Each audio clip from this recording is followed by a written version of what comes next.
The drama surrounding Tim Walz has turned into a spectacle, and Tyrus is the one ripping the curtain wide open. What began as a few sharp jabs quickly spiraled into a full-scale demolition of Walz's image, and once Tyrus set the stage, there was no going back. This wasn't careful critique whispered behind closed doors. It was a storm, public and ferocious, with the kind of energy that makes people lean forward and listen, even if they weren't planning to.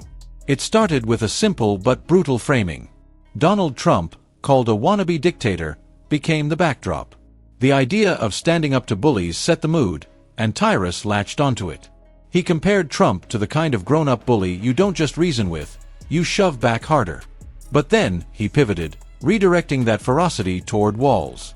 That shift was explosive. Suddenly, Walz wasn't the calm, dependable neighbor people thought they knew.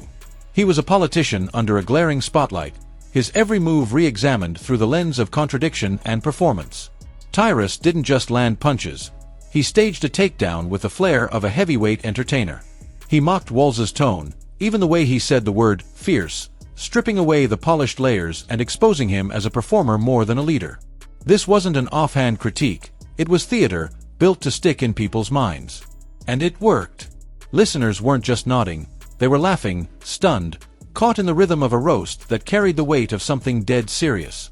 The picture painted of Walz was anything but flattering. The neighborly image of a teacher, a coach, a veteran, a man of the people, it all crumbled under Tyrus's relentless fire. That carefully crafted persona, meant to inspire trust, began to look suspiciously like a costume. Tyrus called it what it was, a political filter. Walz became less of an everyman and more of a stage actor rehearsing lines in front of a mirror, practicing empathy and authenticity until they felt marketable. And once that illusion shattered, there was no patching it back together. The heart of Tyrus's rage came from contradictions. He pointed straight at Walz's pandemic response, a moment that revealed cracks too wide to ignore. Minnesota was a place where gyms were locked tight, churches were silenced, but liquor stores stayed open. To Tyrus, that wasn't leadership, it was hypocrisy wearing a cardigan. And hypocrisy, once exposed, spreads like wildfire. He brought receipts not in numbers and charts, but in cutting, memorable blows that turned policy into punchlines. Then came the chaos of George Floyd's death, when Minneapolis burned and people cried out for leadership.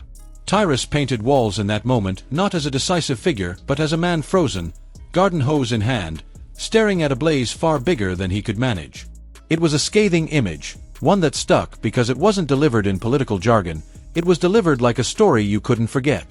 The relatable dad persona didn't hold up under those flames, and Tyrus made sure no one watching forgot it.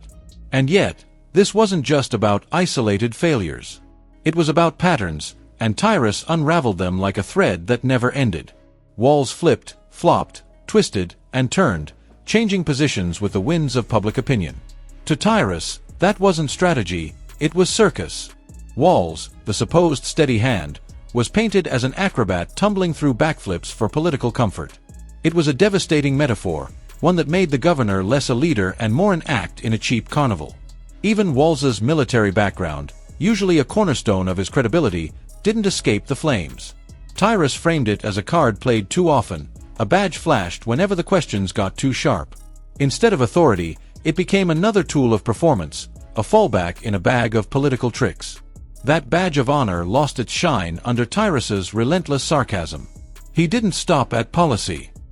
He went after the man himself, the look, the rehearsed charm, the way Walz tilted his head when he wanted to look concerned. Tyrus painted him as a chameleon, a mood ring shifting colors based on polls and popularity. The everyman was no longer authentic. He was exposed as a shapeshifter, trying to be everything to everyone and, in the process, being nothing at all. Education, taxes, public safety, every arena turned into an exhibit in the case against Walz. Families paying more, schools sinking deeper into confusion, law and order unraveling in chaos.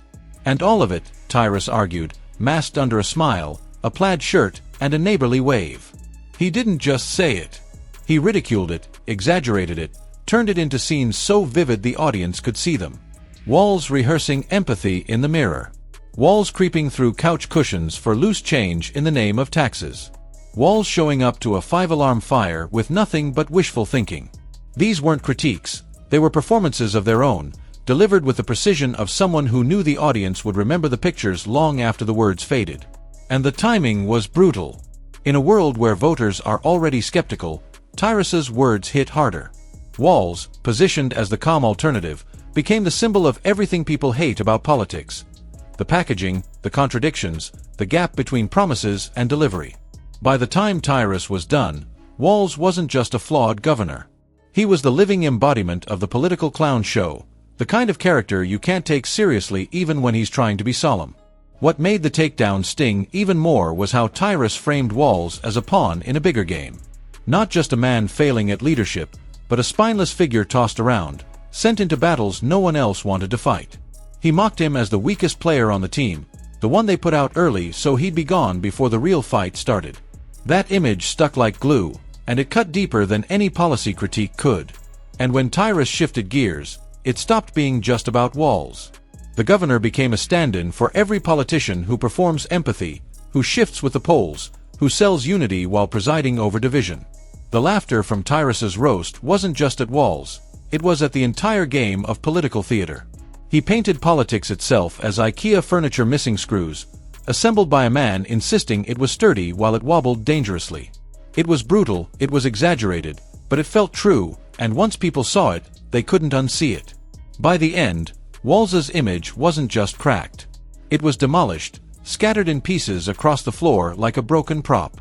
Tyrus didn't leave space for redemption or nuance. He lit the fire, fanned the flames, and left the audience staring at the wreckage, wondering how they had ever bought the performance in the first place. So where does that leave us? Tyrus's takedown wasn't just comedy. It was revelation, the kind that stings long after the laughs fade. It's the kind of performance that rewrites how people see a leader.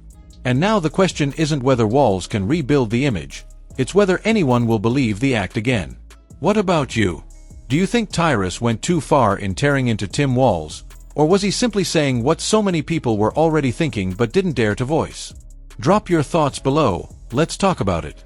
And if you enjoyed this deep dive into the spectacle, make sure to hit that like button, subscribe for more breakdowns, and ring the bell so you don't miss the next one.